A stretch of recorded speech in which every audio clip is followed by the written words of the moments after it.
Don't waste a single tear on her. Evelyn. She made her bed the night she ran away from this family. That was my mother's voice, cold and smooth as polished marble, speaking to my aunt in our living room. I was 24 years old, standing on the wet asphalt of our driveway in the pouring rain, holding 2 black garbage bags containing every single thing I owned.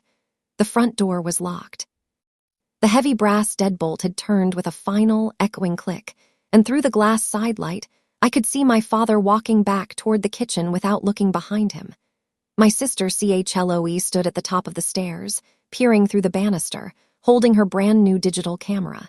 She didn't come down. She didn't open the door. For 5 years, my HOMETOWN believed their version of the story. They believed I was the ungrateful, volatile daughter who abandoned her blood and ran away into the night. But last week, a quiet 72-year-old woman named Martha Vance walked into a prominent attorney's office downtown, laid a notarized document on the desk, and completely shattered the lie my family had spent half a decade building. Before we get into the details of what Martha saw through her window, please take a moment to like and subscribe, but only if this story truly resonates with your own sense of justice. Drop your city and your local time in the comments below. I read every single one because I want to know exactly where you are listening from right now. Now, let me take you back to the crisp autumn of 2021, to a colonial-style house on ELMWOOD Lane in Oak Ridge, Ohio. And the last time my name was spoken in that house with anything resembling respect. Growing up in the Oak Ridge community, there were 2 daughters in the Miller household, but only one who was allowed to have a future. My sister Chloe is 2 years younger than me. From the moment she was born, she was the performer, the child who naturally drew the air out of every room she entered. She was the star of the school theater productions, the president of the student council, the girl who could flash a wide, dimpled smile at any town council member and secure a donation for her clubs. My parents, Arthur and Evelyn Miller, absolutely adored her for it. My father managed the regional distribution center for a major auto parts corporation. My mother handled the books for a high-end landscaping firm. They were standard, middle-class pillars of the community who valued 2 specific metrics above all else: public perception and total compliance. Chloe gave them both without a single complaint, wrapping her ambitions and their expectations seamlessly every day. I was the quiet child. I was the daughter who sat with her head buried in a dynamic physics manual during Thanksgiving dinner, while Chloe held court at the center of the table, mimicking her teachers and making our uncles roar with laughter. I wasn't rebellious. I didn't break curfews, I didn't sneak out, and I didn't talk back. I was simply a shadow in my own home.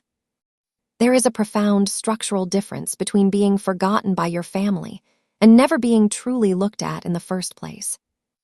Let me give you a small, concrete example of how the inventory of affection worked in our house. When I was 16, I placed first in the TRISDATE Engineering Invitational, the only student from our entire district to even qualify for the podium. That exact same weekend, Chloe had a minor, non-speaking role in a local community play. One guess which event my parents attended. When I walked through the front door carrying a mahogany plaque and a $4,000 scholarship voucher, my father glanced up from his tablet, muttered, "That's nice, Sarah," and immediately went back to checking his stock portfolio. He didn't ask what my design project was. He never did. I told myself it didn't leave a mark. I told myself I was strong enough to operate without their approval.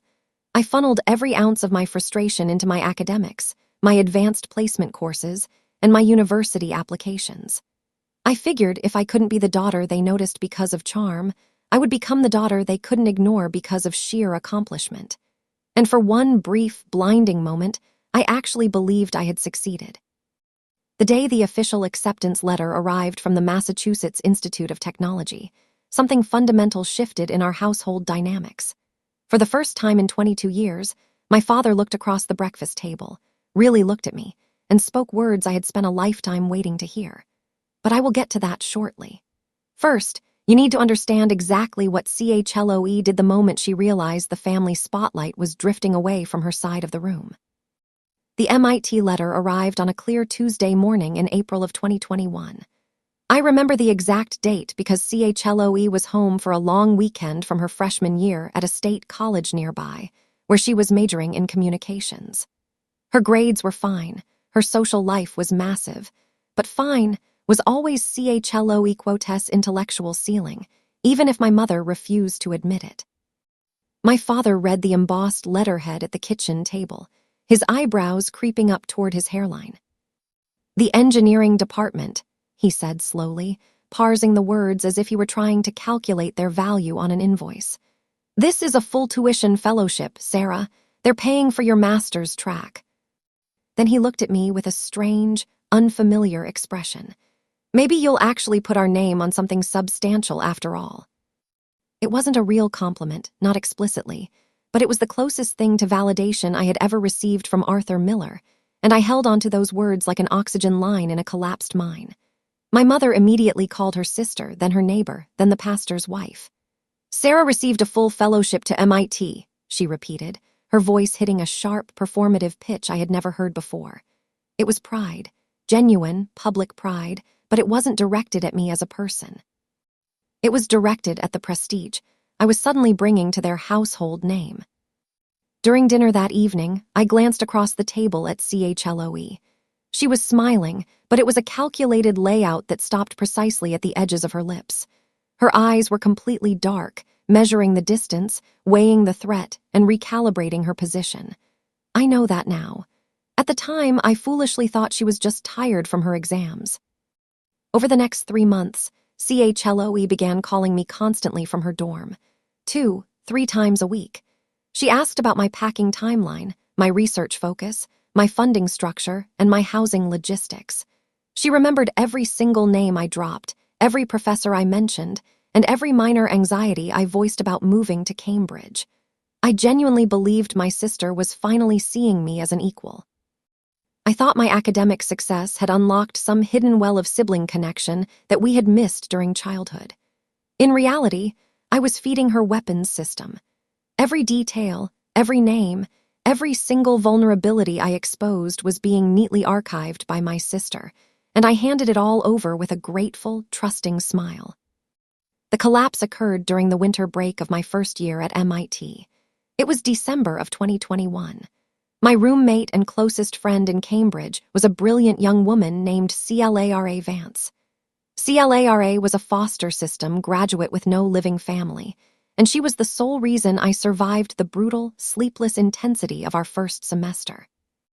When I had called home during a crushing advanced fluid dynamics finals week, crying from sheer exhaustion, my mother had cut me off, saying, "Sarah, I really can't deal with your school stress right now. Chloe is trying out for the regional dance troupe and her ankle is swollen." It was Clara who brought an extra cup of black coffee to my desk, sat on the floor and said, "Forget them. We build our own scaffolding here. Now open the textbook." Tragedy didn't give us a warning. Clara was struck by a distracted driver on a Tuesday evening in November, just 3 blocks from our campus laboratory. She suffered a catastrophic traumatic brain injury and was rushed into the intensive care unit, placed on mechanical ventilation, entirely alone in the world. She had no legal next of kin, no support network, just me. The dean of the engineering department approved a formal, compassionate leave of absence for me the following morning. 1 full semester, formal caregiver status, all paperwork verified, my academic standing completely frozen until January. It was fully documented, legitimate, and approved.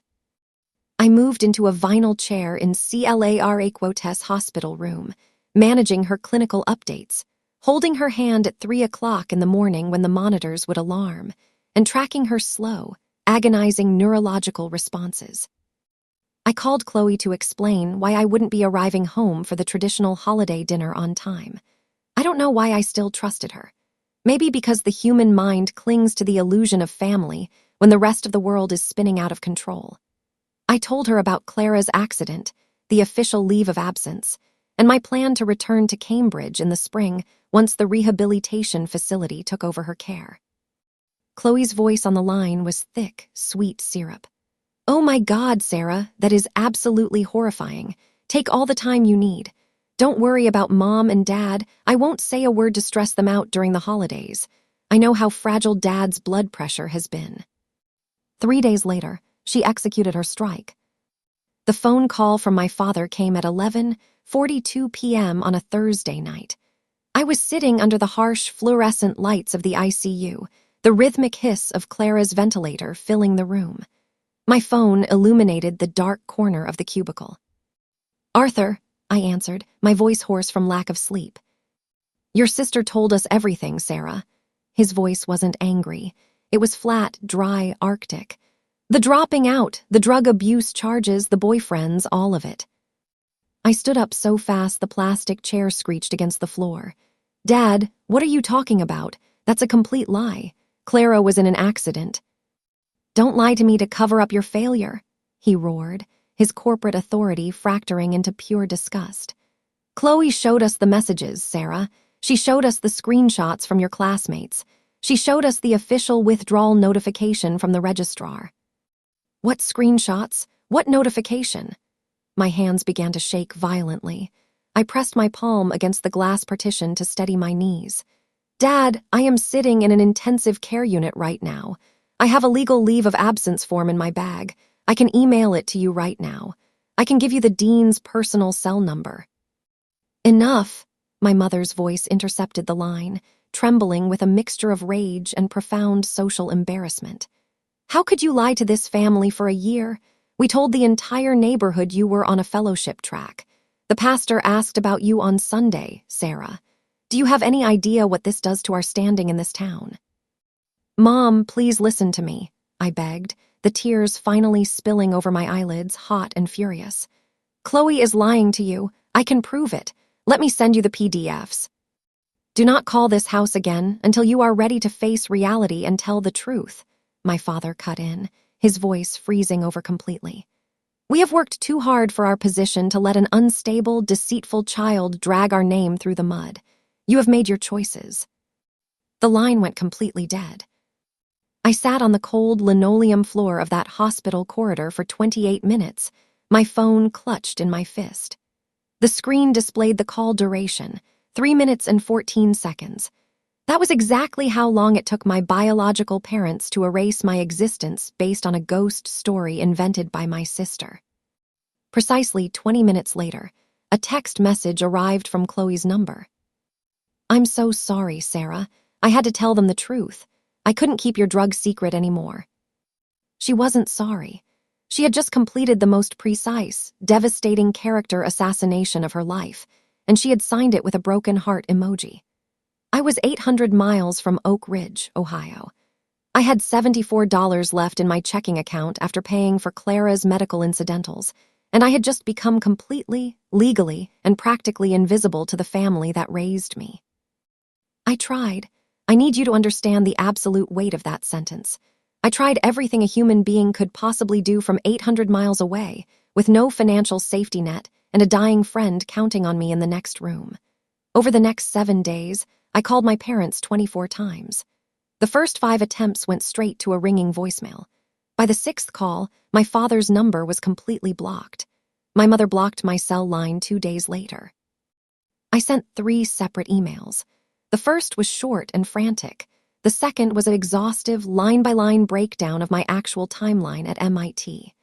The third email had my official leave of absence paperwork attached as a high-resolution PDF, bearing the embossed seal of the registrar and the direct, non-listed office number of the engineering dean. I included the name of Clara's primary neurosurgeon. I gave them every single shred of forensic evidence a rational, reasonable person would ever need to see through a lie. Not a single email received a response. I sat down at the hospital desk and wrote a 5-page, handwritten letter. I mailed it priority tracking from the Cambridge post office, paying the extra $8 to ensure it required a physical signature upon arrival at Elmwood Lane. 7 days later, the envelope was deposited back into my graduate housing mailbox. It was stamped with bright red ink, returned to sender, unopened. I recognized my mother's elegant, cursive handwriting across the front of the packaging, slanting across my name like a blade. In a final act of desperation, I called my Aunt Ruth, my father's younger sister, and the only person in our extended family who had ever treated me with a shred of genuine parity. Ruth listened to me sob into the receiver for 40 minutes. She promised she would drive over to our parents' house that exact evening to intervene. She called me back at midnight, her voice heavy, strained, and visibly shaken. "I tried, Sarah," she whispered, her own breath catching. "Your father told me if I brought your name up in his house again, he would cut me off too. He said you made your bed the night you walked away from your education to live an unstable life. He hung up on me when I tried to mention the MIT paperwork. He won't look at it, sweetheart. He truly won't." 7 days, 24 calls, 3 emails, 1 tracked letter, 1 family intermediary. Every single line of communication systematically rejected, blocked, or returned unopened. And here is the precise realization that finally sealed the lock in my chest. This wasn't a sudden misunderstanding. This was the exact structural pattern of my entire life, compressed into its most brutal, undeniable form. This was every skipped science fair, every forgotten recital, and every single time Chloe's pristine version of reality was accepted without a single question, while my truth was treated as a nuisance. Chloe hadn't just invented a lie. She had simply handed our parents the perfect, socially acceptable excuse to stop pretending they cared about the invisible daughter. On the 8th day, I stopped dialing. I stopped writing. Not because I had given up on my life, but because I finally understood that you cannot convince someone to hear a truth they are actively paying to ignore. Clara Vance died on a gray Sunday morning in early December. The room was perfectly still, lit only by the pale, weak winter light filtering through the hospice window and the flat, continuous tone of the cardiac monitor signaling her departure. I was the only person in the room. No one from Oak Ridge called. No one sent flowers. No one even knew. The one family member I had trusted with the details, Chloe, was too busy curating the narrative of my moral failure to care that the real reason for my absence had just stopped breathing. I organized a small, 6-person funeral service. Clara's former foster sister drove up from a small town in southern Oregon. 2 graduate classmates from our lab cohort came, along with an evening shift nurse from the neurological ward who had grown incredibly fond of Clara's quiet resilience. I stood at the front of a historical chapel designed to hold 60 people and read a eulogy to empty, echoing rows of oak pews. I didn't shed a single tear. Not because my heart wasn't entirely fractured, but because I had been crying continuously in supply closets for 3 months straight, and the well had simply run dry. That evening, I sat alone on the floor of our shared graduate apartment. Clara's favorite ceramic coffee mug was still sitting on the kitchen counter, and her winter coat still hung from the brass hook by the front door. I opened my laptop, my fingers hovering over the keys, and stared at the digital application form to re-enroll for the upcoming spring semester. Tucked inside Clara's personal copy of an advanced thermodynamics textbook, a running academic joke between us, I found a yellow sticky note she had hidden weeks before her accident. Her handwriting was shaky, hurried, but completely deliberate. "Finish what we started, Sarah. Become the engineer this world isn't ready for, and don't you dare let anyone, especially your own blood, dictate the boundaries of your architecture." I closed the laptop, took a deep, steadying breath, and opened it again. I filled out the re-enrollment form with zero hesitation. I had 2 distinct options lying in front of me on that cold floor. I could crumble under the weight of their abandonment, or I could begin the long, agonizing climb out of the ditch. I chose to climb, not out of a desire for petty revenge, and not to prove something to the house on Elmwood Lane. I chose to climb for Clara, and for the version of myself she had spent her final days protecting. I returned to my program in January of 2022. There was no family care package waiting for me, no safety net, and no phone calls on Sunday afternoons. I took out maximum federal student loans, secured a grueling, part-time research assistant position in the high-pressure metallurgy lab, and ate leftover hospital cafeteria food more times than I care to admit. An advanced engineering program does not care about your personal devastation. Fluid mechanics exams do not pause because your parents officially disowned you based on a sibling's jealousy. 14-hour lab rotations do not get shorter because you spent your 2 p.m. break weeping silently behind the chemical containment units. So, I simply stopped crying and started executing. I worked as if my literal survival depended on the precision of my calculations, because in every way that mattered, it did. I graduated on time, at the absolute top of my fellowship class. No one from Oak Ridge, Ohio, sat in the auditorium rows when my name was called. No one took a photograph of me holding a degree from the Massachusetts Institute of Technology.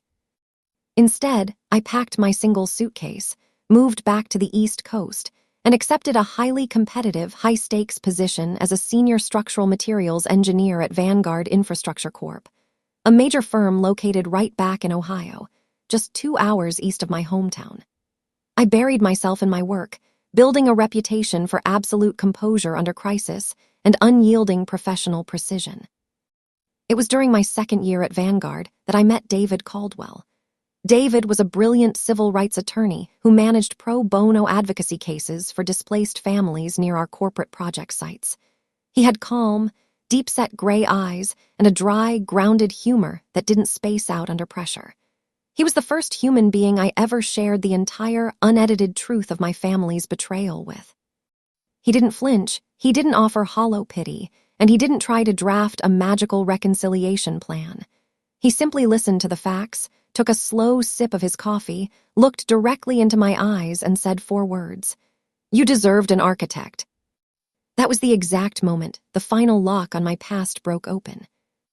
We were married on a crisp Saturday afternoon in October of 2024 in a beautifully restored botanical greenhouse downtown. There were exactly 35 guests in attendance, my lab colleagues, David's legal partners, and Aunt Ruth, who cried enough joyful tears to fill the fountain. I had sent a formal, typed invitation to Elmwood Lane, mostly as a legal baseline of courtesy. It was returned to my office 3 weeks later, unopened, with the exact same cursive rejection on the envelope. But it didn't hurt. Not anymore. Because when David took my hand at the altar, I wasn't an invisible daughter looking for a home. I was an independent woman standing on a foundation I had poured with my own 2 hands. Now, I need to pause here for a critical second. If you have ever been in a human situation where your own family refused to look at the physical evidence of your innocence because a sibling's lie was more convenient for their ego, drop a fire emoji in the comments below. And if you believe that the universe has a highly precise, mathematical way of returning that energy to the sender, type the word *karma. Let's keep moving forward, because what happened next is something even my training in predictability could never have calculated. January 2026. Present day. I am 27 years old. I'm now the lead materials engineering consultant for Vanguard Corp's municipal transit infrastructure sector. I have a gorgeous, sunlit mid-century house in the suburbs with a deep porch that catches the morning light, a husband who makes me laugh before my first cup of espresso, and a massive, goofy golden retriever named Pascal who has never once judged me for working on blueprints at 2 in the morning. It is a profoundly good life, a solid one, built brick by painstaking brick out of the rubble of 2021. But there is a specific kind of structural ache that never completely vanishes from your biology. It lives in the hollow space right behind your ribs, the exact coordinate where a normal family is supposed to reside. I don't wake up in a panic anymore, and I don't stare at my phone hopping for an Ohio area code I used to love. But every holiday season, there is a microsecond where I set the dining table, count the silver forks, and feel the phantom weight of the people who chose to delete me. Aunt Ruth still calls me every single Sunday at precisely 10 a.m. She remains my only physical thread back to that closed world. I never ask about Arthur or Evelyn, but I listen quietly when she volunteers information out of a sense of protective duty. My biological parents were aging. My father's corporate distribution sector had undergone massive downsizing, and Chloe had moved back into her old bedroom on Elmwood Lane after a messy, public termination from her public relations firm in Columbus. The irony was visible, but I took no joy in it. I had moved past anger into pure engineering utility. Last Tuesday, Ruth called me with a strange, high-pitched tension in her voice, cautious, defensive. "Sarah," she said, her breath catching against the receiver. "There is something happening on Elmwood Lane, something involving the town council and your corporate sector. Chloe is trying to spin a project." Before she could complete the sentence, my corporate line signaled an emergency priority override. A critical municipal infrastructure meeting had just been pushed to the executive boardroom on the 42nd floor. I told Ruth I had to disconnect, promising to call her back that evening. I never got the chance, because the exact problem Ruth was trying to warn me about was already riding the elevator up to my corporate suite, carrying a manila folder of falsified site proposals, entirely unaware that the lead engineer signing off on the $500,000 municipal contract was the daughter they had locked out in the rain 5 years ago.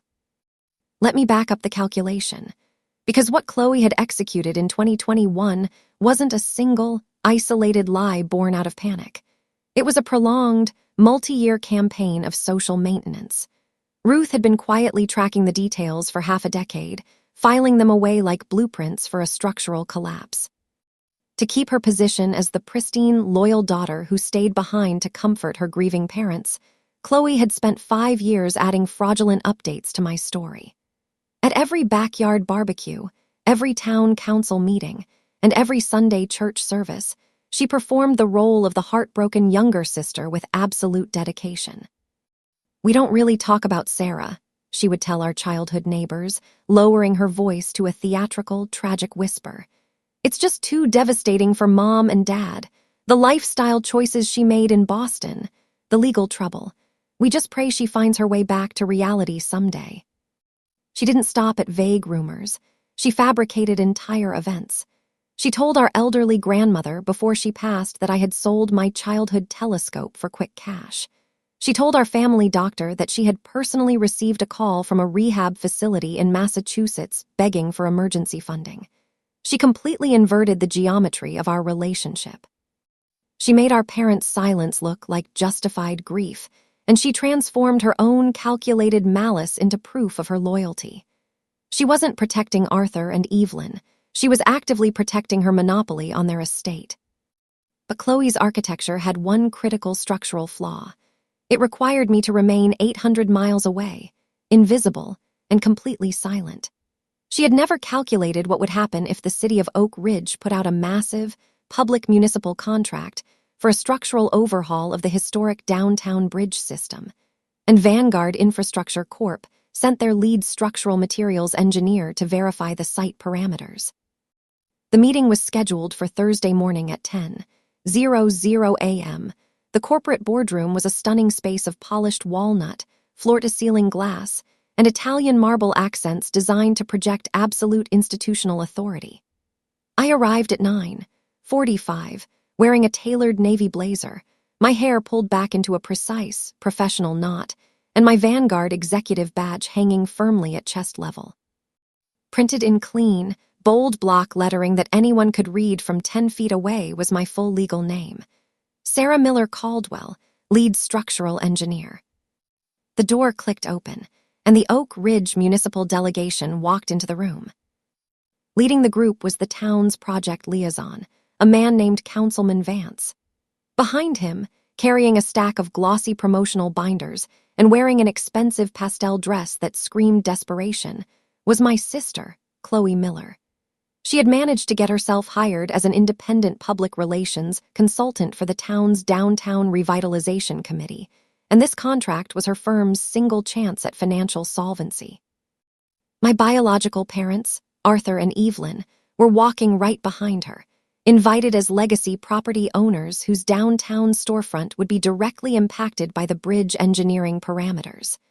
They walked into the room with confident, entitled smiles, completely certain they were about to secure a multi-million-dollar corporate partner for their town's future.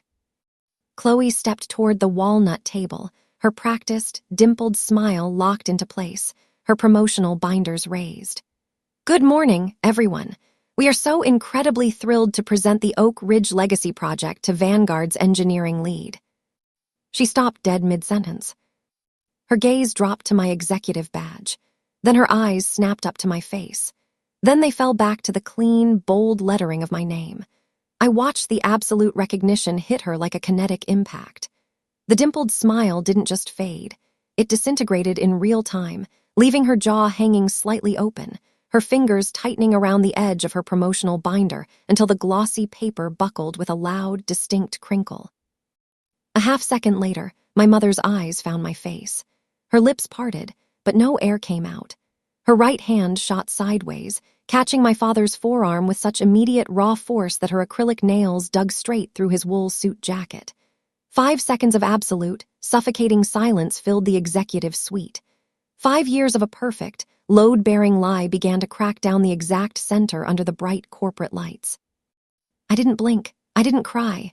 I didn't raise my voice. I simply leaned forward, opened my blueprint folder, looked directly into my sister's terrified eyes, and spoke in a calm, clinical voice that had been trained to assess structural failure. "Good morning, Chloe. I am the lead engineer for this sector. Let's look at your data." Chloe stood frozen at the edge of the polished table, her hands trembling so violently that a single sheet of paper slipped from her folder and fluttered onto the marble floor. Councilman Vance glanced between us, his brow furrowing as the sudden, heavy silence suffocated the room. My father, Arthur, took a step forward, his voice cracking down the center as he looked at my blazer, my badge, and the corporate security team standing rigidly behind me. "Sarah, you're an engineer here." "I am the lead structural materials engineer for Vanguard Corporation, Mr. Miller," I said, my voice completely devoid of emotion. I intentionally used his formal title. I watched the word Mr. Asterisk land like a physical blow, cutting straight through his carefully managed composure. "And my team is currently reviewing whether Oak Ridge possesses the structural integrity required for a $500,000 municipal partnership." My mother, Evelyn, let out a small, strangled sob, her hand still clamped onto my father's sleeve. "Sarah, baby," we thought. "Chloe told us you dropped out. She showed us the letters from Boston." "Chloe lied to you," I intercepted her smoothly, sliding a fresh set of site parameters across the table. "And you chose to believe her because protecting your public reputation was far easier than looking at the evidence your invisible daughter sent you. But we are not here to discuss your parenting failures today. We are here to discuss a contract." Chloe tried to scramble for a defense, her public relations training kicking in like a broken engine. "Sarah, please, this is a massive misunderstanding. The town needs this project. Our entire downtown economy depends on this bridge contract. You can't let sibling drama ruin." "This isn't drama, Chloe. This is structural analysis," I said, cutting her off without lifting my pitch. I turned my attention fully to Councilman Vance, who was now watching the interaction with an expression of dawning horror. "Councilman, Vanguard Corporation requires absolute transparency from municipal partners. Before I sign off on any engineering blueprints for the Oak Ridge Bridge system, I need to know why your committee's promotional materials contain falsified land use data regarding the historic storefronts." Chloe's face went completely translucent. She had personally drafted the land use reports, cutting corners and glossing over environmental constraints to make the revitalization site look more attractive to our corporate board. She had assumed no one would look closely at the fine print of a small-town proposal. She had never calculated that the lead eyes on the document would belong to someone who knew every square inch of Elmwood Lane. "We will recess for 60 minutes, Councilman Vance announced abruptly, his voice tight with immediate political panic. He grabbed Chloe by the elbow, pulling her toward the private corridor. "Mr. and Mrs. Miller, I think you need to sit in the waiting area, right now." The boardroom cleared in a flurry of hushed, panicked whispers. My parents didn't move for a long moment, staring at me as if I were a specter under the bright LED lights. I didn't offer them a seat. I didn't offer them a glass of water. I simply updated my digital files, turned my back to the glass partition, and waited for my attorney husband to arrive with the final hammer. The 60-minute recess stretched into an agonizing hour and a half for the Miller family. David arrived 40 minutes into the block, carrying a sleek leather folder containing a single, notarized document. He didn't say a word as he stepped into my corporate office. He simply leaned down, kissed the top of my head, and laid his hand over my shoulder. The neighbor came through, David said softly, his gray eyes holding a quiet, dangerous spark of triumph. Martha Vance didn't just write a letter, Sarah. She had her attorney file a formal, sworn affidavit with the county court. It was stamped at 9 a.m. this morning. Martha Vance was our 72-year-old neighbor who lived directly across the street from the house on Elmwood Lane. For 47 years, Martha had sat by her bay window, knitting blankets and quietly observing the neighborhood with the sharp, unblinking focus of an accidental archivist. In December of 2021, on the exact night my father turned the deadbolt against me, Martha had been sitting in the dark, watching the storm roll through the trees. When Councilman Vance reconvened the delegation in the main boardroom at 11:30, the air was entirely brittle. My parents sat rigidly in the back row of chairs, their faces completely hollowed out by the realization that their entire social scaffolding was melting in real time. Chloe stood beside the podium, her lips dry, her eyes fixed on the leather folder in David's hand. Robert Hartley, Vanguard's regional vice president, took the head seat at the table. Before we proceed to the engineering parameters, Vanguard's legal counsel has an immediate disclosure that must be read into the record regarding municipal consultant compliance. David stepped forward, opening the folder under the intense lights. His voice carried the absolute, unyielding authority of a seasoned litigator. I have here a certified copy of a sworn affidavit submitted to the Ohio State Court by Mrs. Martha Vance of Oak Ridge, David announced, his gaze tracking directly to my mother's pale face. The statement reads as follows.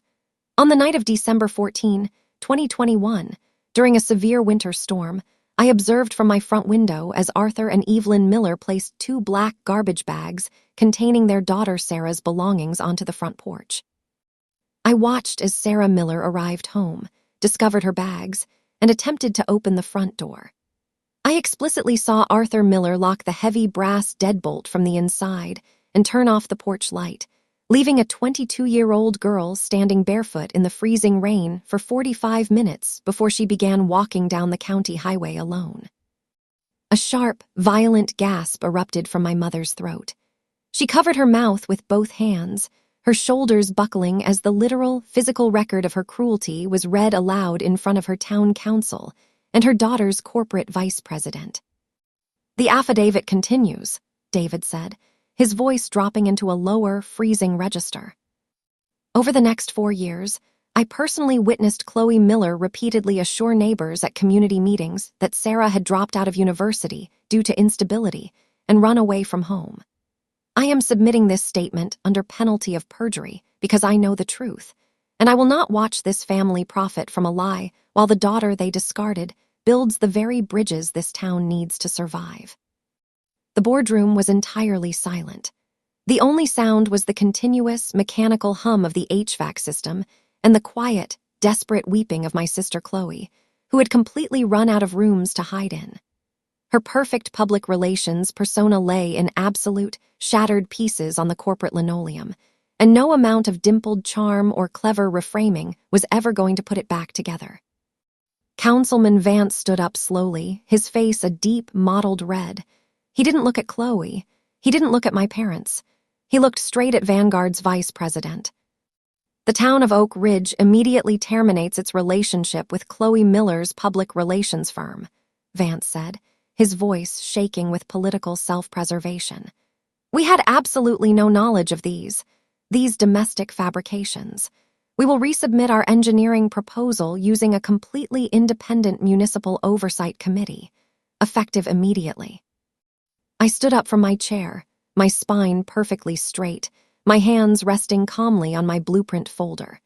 I looked across the table at the 3 people who share my DNA, and for the first time in 5 years, I felt absolutely nothing but clarity. Vanguard Corporation will review your resubmitted proposal in due course, Councilman, I said, my voice level and precise. But as lead engineer, I am placing this contract on an immediate 90-day administrative hold pending a full forensic audit of your land use data. This committee will be run by the numbers, not by performance. Meeting adjourned. I gathered my portfolio, slipped my arm through David's, and walked out of the boardroom without looking back. I heard my mother call my name from the doorway, her voice small, ruined, and completely empty. "Sarah, please!" But I kept walking, my heels clicking on the marble floor in a steady, unhurried rhythm that didn't pause for their regret. The social and professional fallout hit Elmwood Lane like a controlled demolition over the next 2 months. Because court filings and municipal contract holds are matters of public record, Martha Vance's sworn affidavit didn't stay hidden in a legal archive. It leaked into the Oak Ridge community group within 48 hours. The very neighborhood that had spent 5 years whispering about the volatile daughter who ran away suddenly woke up to the absolute horror of what had actually occurred under the porch light in 2021. The pastor's wife quietly removed my mother from the church hospitality committee. Childhood neighbors who had listened to Chloe's tragic stories at backyard barbecues abruptly stopped replying to her text messages. The currency of belief she had spent 24 years stockpiling was entirely depleted. No one organized a public boycott of the Miller family. The town simply stopped looking at them. And for a family that fed entirely on public validation, that silence was the ultimate architecture of failure. My parents started intensive family counseling in late February, not because I demanded it. I had explicitly told Aunt Ruth I wanted no part in their rehabilitation, but because the weight of their public shame had made their isolation unendurable. Ruth told me on a Sunday call that my father had broken down in the therapist's office during the 3rd session, weeping openly as he admitted that his need to maintain the illusion of family perfection had cemented Chloe's lie into place. He had built his own prison out of pride, and now he was forced to sit in it. Chloe remains in her childhood bedroom on Elmwood Lane. Her public relations firm dissolved entirely after Councilman Vance pulled the town contract. She doesn't post updates for her followers anymore. Her digital camera sits in a drawer gathering dust. Aunt Ruth says she catches her sister, sometimes looking out the front window toward Martha Vance's house, staring at the glass as if she is looking for a version of her life that isn't entirely ruined. I am sitting on the deep front porch of my mid-century home now. It is a beautiful, clear Sunday morning in May. The sunlight is hitting the grass at a low, gold angle, and David is inside the kitchen, grinding fresh coffee beans and singing entirely off-key to a jazz station on the radio. Pascal, our golden retriever, is curled tightly over my feet, his heavy, warm chin resting against the edge of my shoe. My phone illuminates the wooden table beside my espresso cup.